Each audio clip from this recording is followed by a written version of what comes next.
the meeting of the Sanhedrin. You have many enemies there, but also friends who know that you are a teacher come from God. For no man could show the signs or have the words that you impart unless God were with him. But yet, my heart is troubled and my mind confused. You must help me to see the truth. Except a man be born again, Nicodemus, he cannot see the kingdom of God. Born again? Can a man enter his mother's womb the second time? That which is born of the flesh is flesh. That which is born of the Spirit is spirit.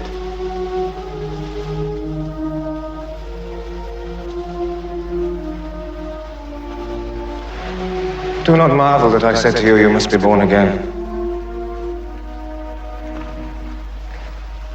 The wind blows where it will, and you hear the sound of it, but you don't know whence it comes or whither it goes. So it is with everyone who is born of the Spirit.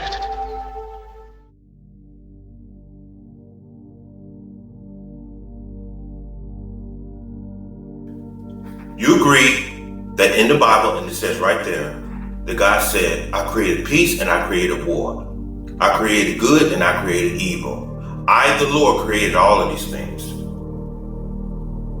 They said yes. So God is telling you that he is of two entities, good and evil. Yeah, I said, and then when he created heaven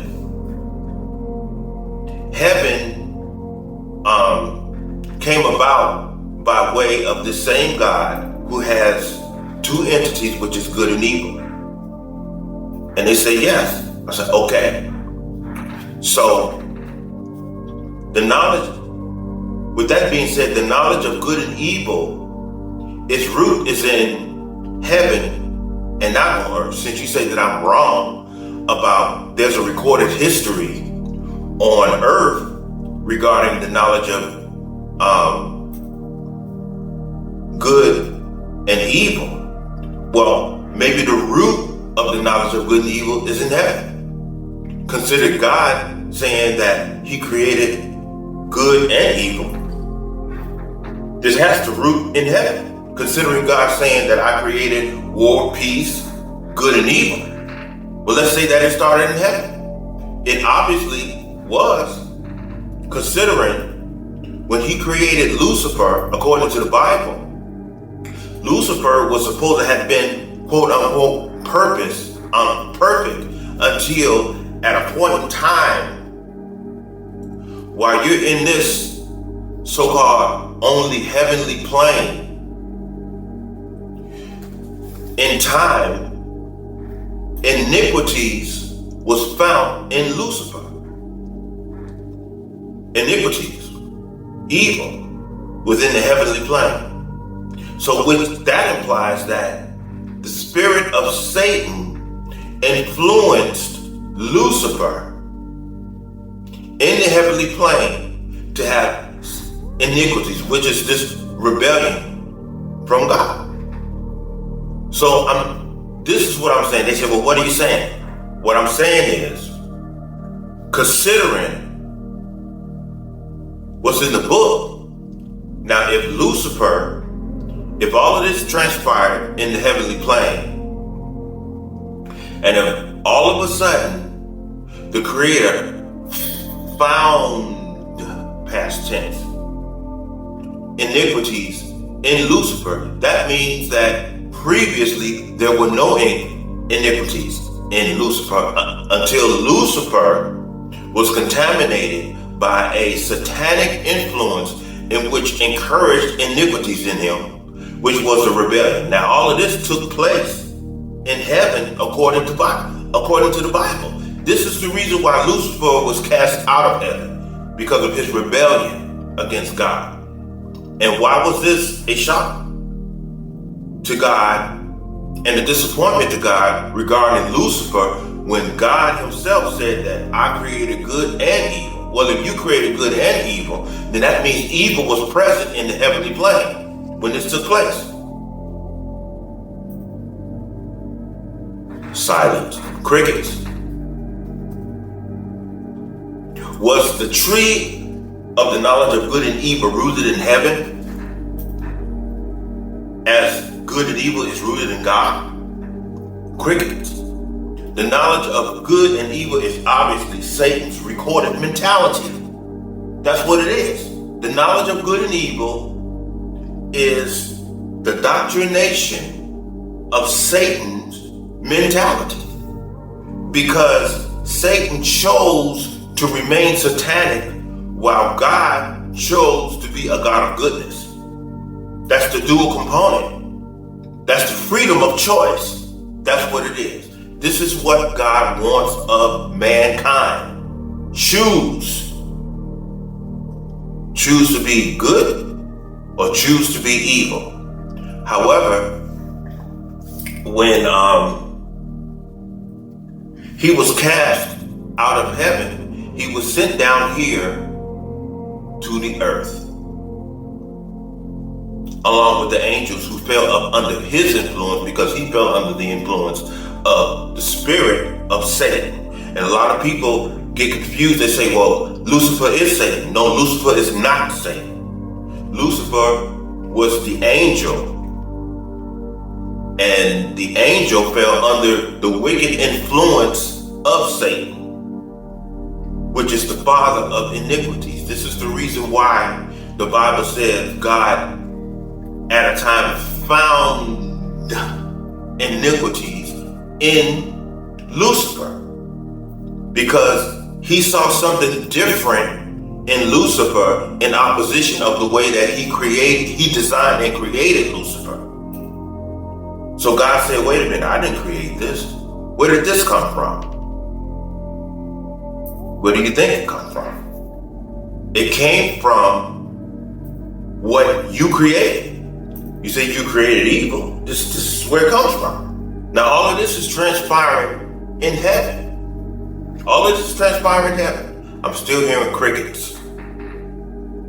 I'm still hearing crickets. And if you see me looking over here, I took some notes. I'm not trying to deceive you. I had to take some notes. So obviously, something had transpired in heaven regarding the reason why God removed Lucifer and his angels, which are our ancestors, spiritual ancestors, which a whole lot of you pastors don't want to accept or even admit. And we were cast down here to heaven, and I guess God said, and you can take this information with you if you want to. I don't want none of this around, because this information, this knowledge of good and evil, causes rebellion up here in heaven. So we were all cast out and sent to earth. And what transpired with Adam and Eve created the mankind that we're dealing with this day. So the reason why that we are down here, and the reason why the law is made necessary for the rebellious, we in our rebellion created the necessity for the law and the commandments. And mankind has to be commanded to do right, because the law, obviously he keeps rebelling against the laws of God. So now he has to be commanded to follow the law. He has to be commanded to do so, because there's still some rebellion in him. So we were sent down here on the earth. We were cast out of heaven. Our ancestors, spiritual ancestors, were cast out of heaven and down here on earth. And we are the descendants of the angels who fell under the influence of Lucifer, who fell under the influence of Satan. Crickets.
concerning the videos that I put before this particular video, it was dealing with the fallen angels.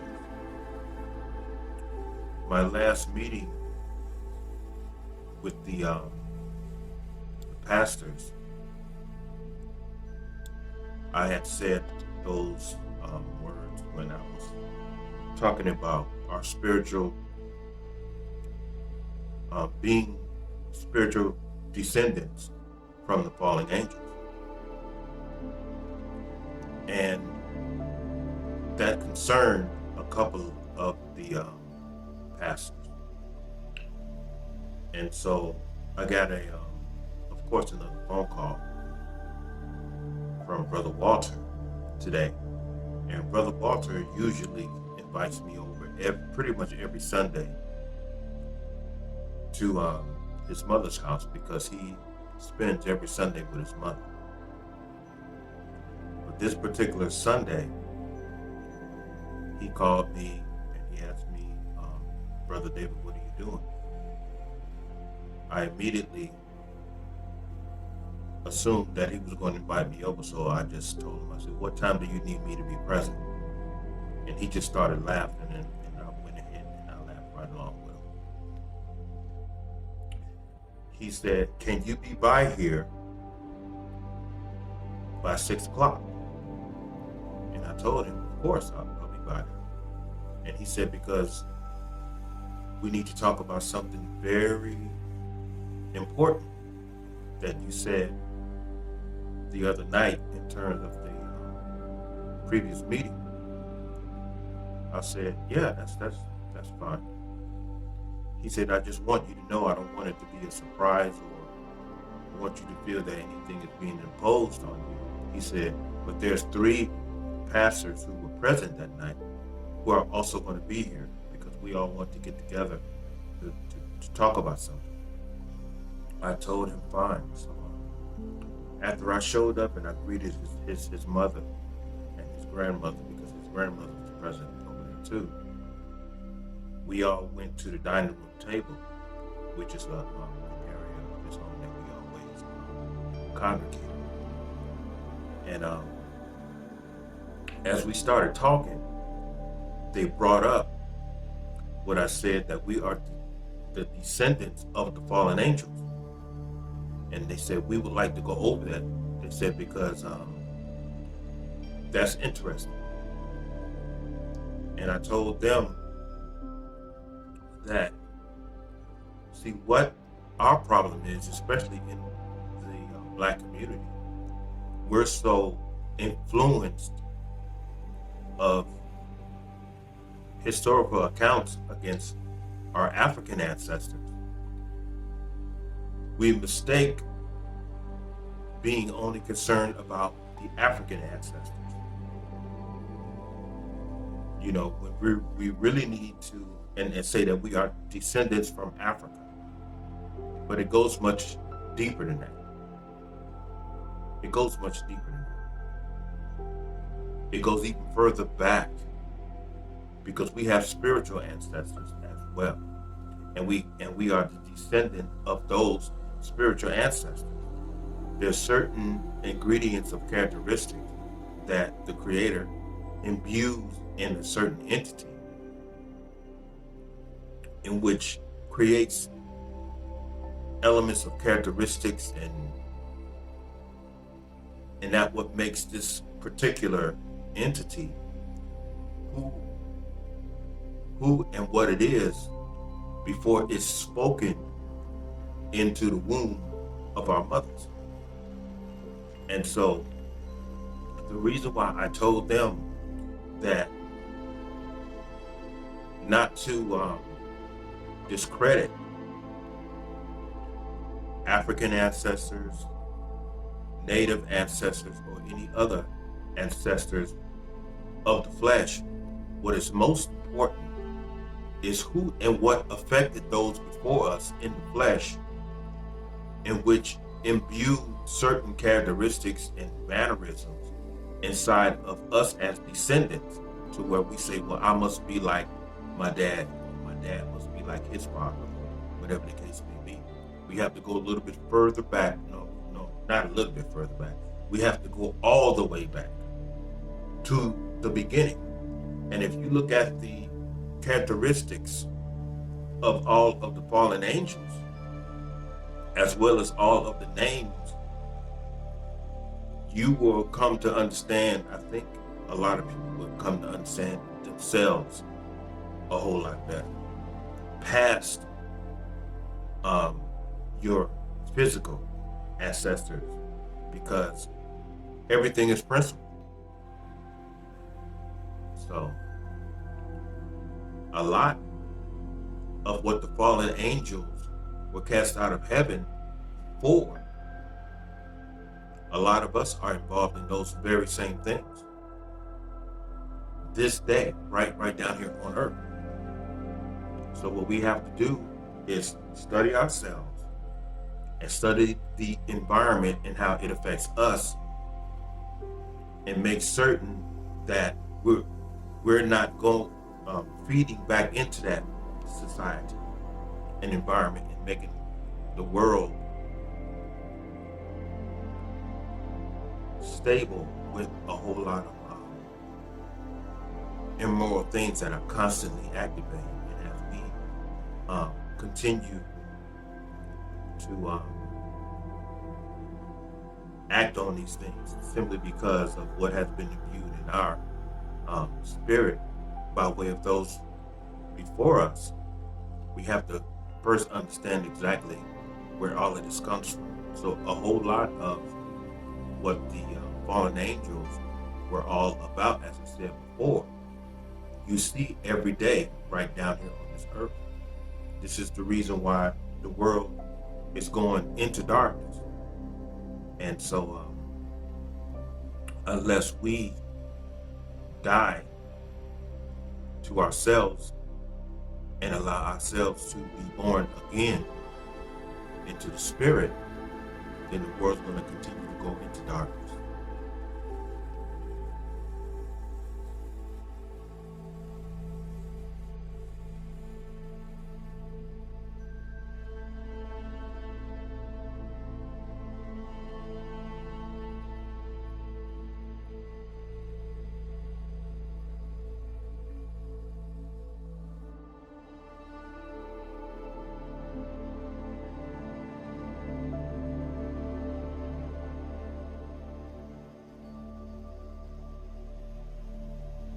Through our struggle, the human journey is really a journey of healing, resolving, and evolution. Considering being the descendants of the fallen angels, once we understand who our real ancestors are, see, when you're dealing with the flesh, you're dealing with an area that is immensely limited. You have a historical account of this race of people, and you have a historical account of that race of people, and historical accounts have a beginning and an end. However, beyond that particular beginning of that particular reported race of people, there was another beginning. Considering everything that's going on in the world right now and all of the dysfunction that is transpiring on the planet right now, the warfare, the jealousy, the wars, all of these things come from the true descendants, which were the fallen angels. And there's some of us who are descendants of the fallen angels. That's why some of us primarily find ourselves dealing with a whole lot of violence, a whole lot of jealousy, a whole lot of envy, and all of these different characteristics that we struggle with every day. However, some of us don't struggle at all. Some of us know that we have these flaws in us, and we utilize those flaws in order to attack other human beings. You see this going on all the time through this living journey. jealousy, envy, violence, the idea of nonviolence, you know? So we were born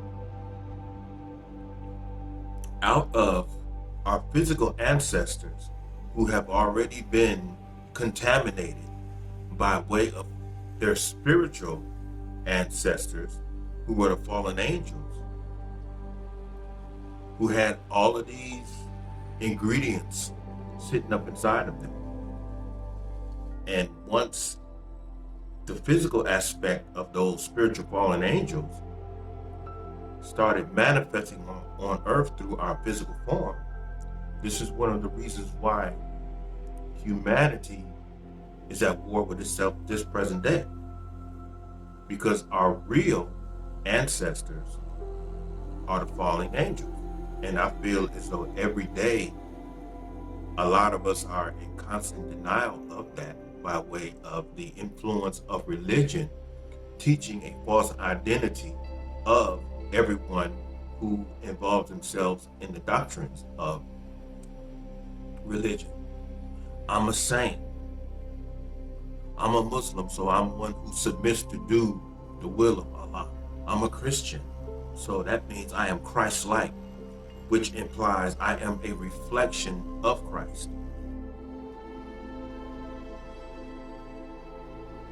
Whether it's Yeshua, whether it's Muhammad, whether it's the Buddha, or anywhere else in terms of religion, the majority of the people on this planet, as it shows in the environment, none of us has fulfilled any of those assertions, whether it be Yeshua, Muhammad, Buddha, or other areas. So we're born into a world that has already been contaminated by our spiritual ancestors before us, which were imbued, and you might as well say contaminated, in those before us in terms of our physical selves. And those certain characteristics have been passed down in spite of whatever race we are reported to belong to, whether it's black, white, or whatever. Every asserted race on this planet has been affected by the fallen angels. And that's why I said that we are the descendants of the fallen angels. And this is one of the reasons why we have to be reborn again in the spirit, because that's the only way that these opposing characteristics are going to be purged from us. We have to stop it. The jealousy, the envy. That's why you have to acknowledge who you came from and where you came from. And at the same time, you acknowledge it and you admit to it that I am this way. And from that point on, you decide to make the change yourself. Because obviously the Creator is not going to do it for us. As I always say, this is one of the primary reasons why Yeshua has said, go and sin no more. You move forward and you decide to no longer execute those characteristics that have been imbued in you by the fallen angels. Don't execute those no more. End it. Kill them. Die to those things and be born again. But you have to acknowledge these things. The problem is with a whole lot of us, we don't want to acknowledge our flaws. We don't want to acknowledge our flaws. But at the same time, what a lot of people are going to have to understand is that simply because you recognize these flaws inside of you, and the reason why you don't want to acknowledge them is because you're being taught that these flaws that are inside of you are primarily your fault. These flaws are not your fault. These flaws were imbued inside of you by those before us who are called the fallen angels. You must acknowledge who and what you are if you're ever going to be liberated from that. I am this way. I am that way. You know? And once you acknowledge it and you understand exactly where these flaws come from, that doesn't necessarily have to influence you to embrace them as a part of yourself. Because if you recognize that these flaws are evil, in the recognition of that, it implies that you are at a state of righteousness to where you recognize evil, because you have to be at a state of righteousness in order for you to be able to perceive and acknowledge what is sitting inside of you is unrighteous. And from that acknowledgement and from that clarity, you have to choose to make a change, decide to make a change, and no longer execute those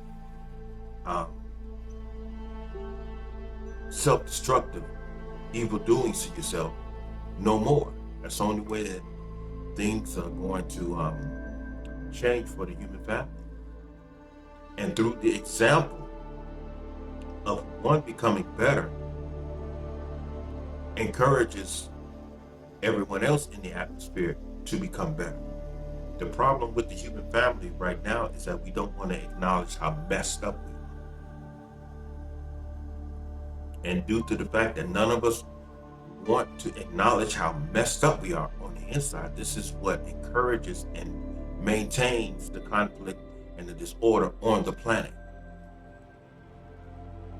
That's the reason why, as time goes on, as the book of Revelation says, and even in the Quran, the direction that humanity is going into is a dark place. And all of that can be changed. All of that can be rechanged. The way that it can be changed is that the human family resolve our dysfunctions. That's the only way. We have to resolve our own dysfunctions in a sense to where we can help one another resolve our dysfunctions by way of human relationship, kindness, and love. That's the only way that these things are going to be able to transpire to make the world a better place to exist. So it says, as I always say, if my people who are called by my name will humble themselves and pray and turn from their wicked ways, then I will hear from heaven. Forgive your sins and heal the land. I made a statement in the 90s that upset a whole lot of people. I had said that God created a human being, but God ain't never been no human being. And then a lot of people say, well, Jesus was God in the flesh. And I told them, no, he was not God in the flesh. This is why he said, I and my Father are one and the same. He wasn't saying that he was God, because he acknowledged the existence and the presence of God outside of himself. That's why he said, I and my Father are one in the same. He was saying that I am in 100% submission to the will of the Father. Whatever the Father tells me to do, I do. I don't question anything. A lot of people say, that's wrong. Okay. This is the reason why when a whole lot of you people pray, a lot of times your prayers are not answered because you're missing the target. You're praying to Jesus. You're supposed to be praying to the Father in his name, which means acknowledge this in the name of Christ. But you're not praying to Jesus, you're praying to the Father. A lot of people find that hard to understand. It's like in the Garden of Gethsemane. Who is Yeshua praying to? Who was Yeshua talking to? Father, if it is possible, can you please pass this cup from me?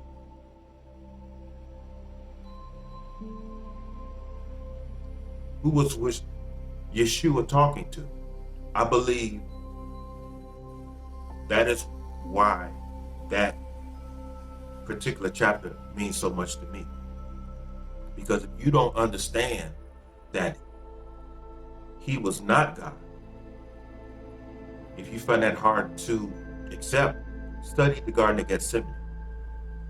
And I even heard a whole lot of people say, well, Jesus or Yeshua, or whatever you want to call him, was always in 100% submission to the will of the Father. When he said that, he had not yet faced what fear is. And so when he was faced with fear in the Garden of Gethsemane, he feared because he was thinking about the suffering of his organism that he's going to have to go through in order to fulfill his task that was put on him on earth. And so his human side fell out of 100% submission to the will of the Father. Now that makes a lot of people angry when that is said. However, it's in his own words.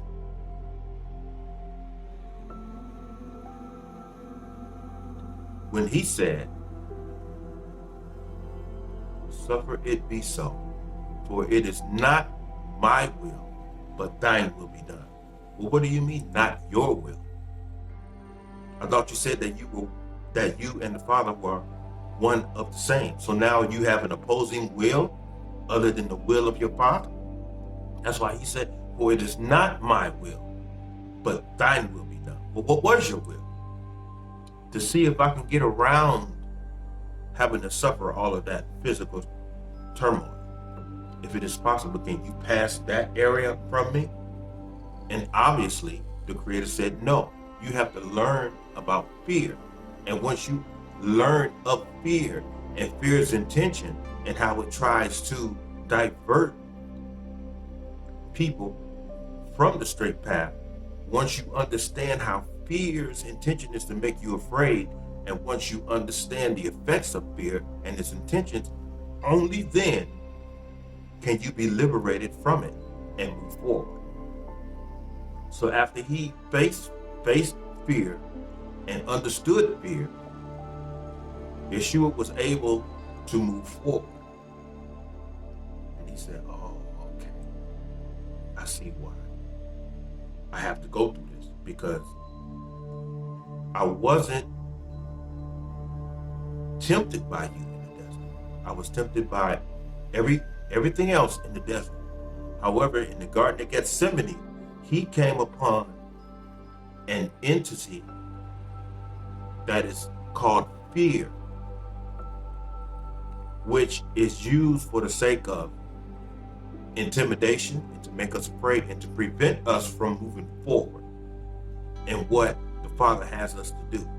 So when he said, "It's not my will, but thine will be done," once he said, "Thine will be done," he was again back into 100% submission to the will of the Father. When he said, "Not my will, but thine will be done," he agreed and he moved forward. And he went through whatever suffering that was ordained upon him. And he saved mankind because we were getting ready to get wiped out. This is why Yeshua felt the presence of the Creator's wrath.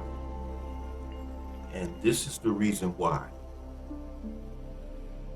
he asked God, "Forgive the Father, for they know not what they do." Now I'm going to move forward again. There's something else that Yeshua had to experience. When he was on the cross and he was suffering, there was one more thing that he had to experience.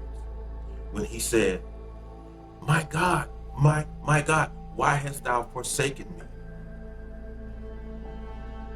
Now this is the same man who said, "I and my Father are one." So he was telling you that the presence of God is with him and he is in 100% submission to the will of the Father. But suddenly, Yeshua had to know what it was like not to have God's presence. And so the Creator removed his presence from him. And it terrified him. He said, my God, why hast thou forsaken me? Forsaken me goes in opposition to him saying, I and my Father are one and the same. Forsaken, one. Those two oppose one another.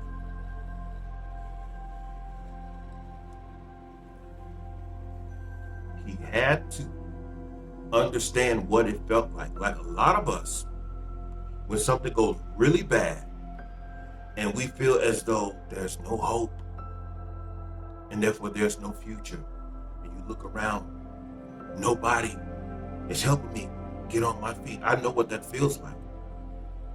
I know what that feels like to be felt like that no one cares about you anymore. Because my dad told me that when he put me in the street on my 20th birthday in Chicago, Illinois, with 20 below zero weather. He said, nobody cares about you. Your sister don't want you there, and don't nobody in the family care nothing about you. You ain't worth nothing. You ain't even worth $15 to me. And he said, I don't care what happens to you. I got insurance on you. This man told me he had life insurance on me. And at the same time, he said he didn't care nothing about me. The family don't care nothing about me. And therefore, I don't care nothing about what happens to you, and neither do the family. You ain't nothing but an insurance check as far as I'm concerned. Now, if someone is told that by their father,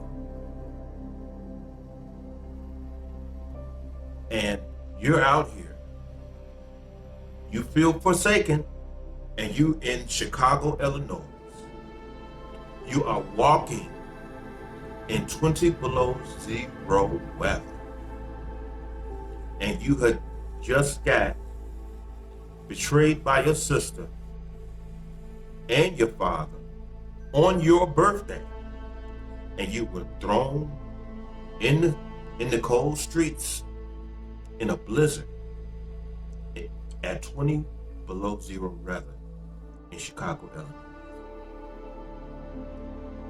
That will make anybody feel as though, my God, why hast thou forsaken me? Because when I was out there walking in 20 below zero weather in a blizzard, there was two brothers who adopted me as their brother, and we just so happened to be in martial arts together. This brother named Vince Drake and Edward Drake. They lived on 100 and I believe it was 9th Street. And where I was kicked out, it was 119th Street. And so, now actually, Vince and them lived on 103rd. So in 20 below zero weather, I walked from 119th Street all the way down to 103rd Street in 20 below zero weather in Chicago, Illinois. A place of where we all know is when the winter weather drops in Chicago, Illinois, you might as well be living on the Antarctica. But I survived it. So I understand what it feels like to feel as though everyone and everything, including the Creator, has totally forsaken you. And you're walking down the street and you're even asking God, why you put me through this? What did I do? I didn't do anything. When you suffer behind things like that and you say, I haven't done anything, and you think, like, what the hell happened to this man that's making him do this to me? What happened? Did his father abuse him? Did his father's father abuse him? I don't care how far you go back. You're never going to find that answer dealing with this.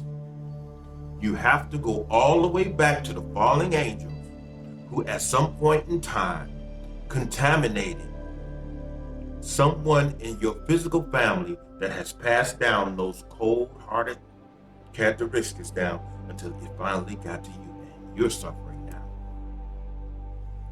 Because they have been taught to make others suffer before you, and now it just so happens to have gotten to you. For many years, I've wondered what type of monster created the man that my father was. And then I come to understand through meditation and through God, there wasn't no one in your family. Who hurt your family? Who contaminated your physical family? It was the fallen angels. Now, it's as ridiculous as that may sound to you. Go ahead. You think whatever you want.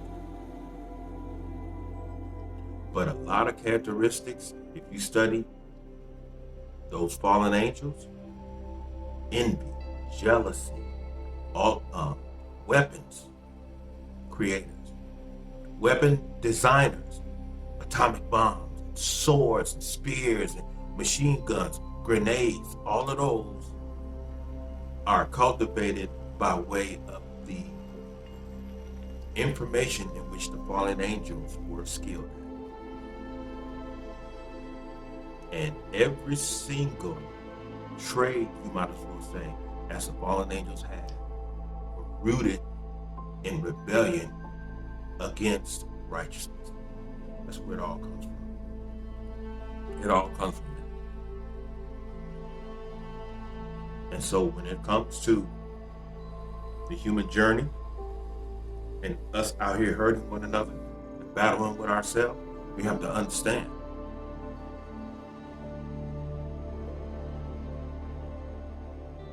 we are the descendants of fallen angels.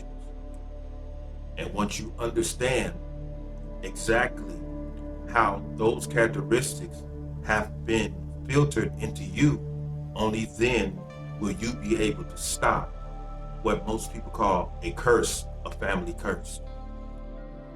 And you have to totally die to those family curses or those influences, and be born again. Just born again in the spirit, and go from there. And just go from there. So we have to understand who our real ancestors are. We have physical ancestors and we have spiritual ancestors.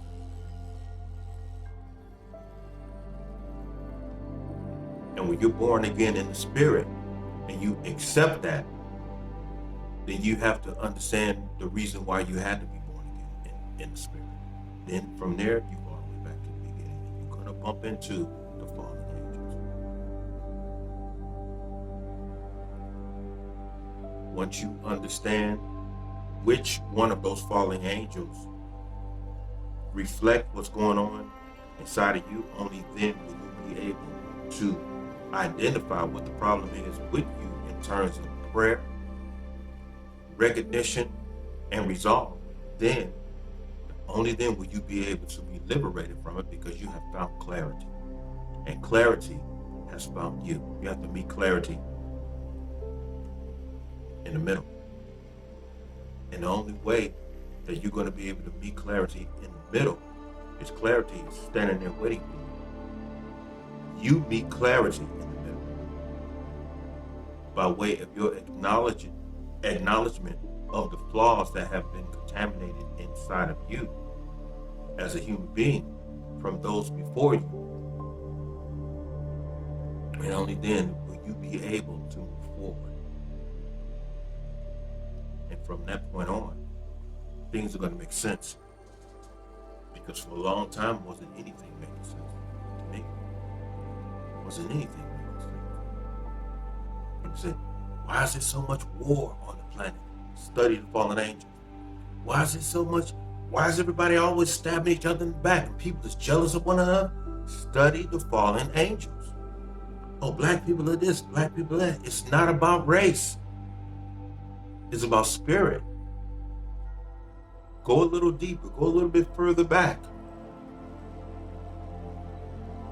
Go further back, and you will have your clarity.